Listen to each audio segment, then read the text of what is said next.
काज़ी अहमद जे तालके अस्पताल में सहूलतुनि जी खोट ऐं SNA ते अमल न थियण ख़िलाफ़ बुख हड़ताल जारी रखी वई। अब्दुल रहमान ओठो, गुलाम शबीर मलंग जतोई, मोहम्मद रमज़ान लाशारी, MB डायरी, सूफ़ी कामरान चांडियो, सलाहुद्दीन कीरियो जी अॻवानी में 20 ॾींहं बि बुख हड़ताल दौरान तालके अस्पताल खे सहूलतूं ॾियण लाइ नारेबाज़ी कई वई।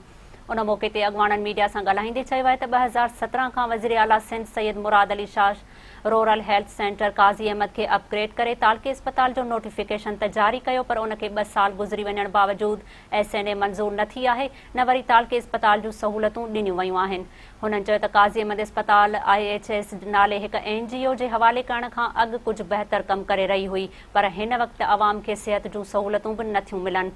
अॻवाननि चयो त काज़ी अहमद अस्पताल में डॉक्टरनि, दवाउनि, एम्बुलेंसिस जी शदीद खोट आहे, जंहिं लाइ SNA जी खोट पूरी कई वञे, ॿी सूरत में मरण घड़ीअ ताईं एहतजाज जारी रहंदो।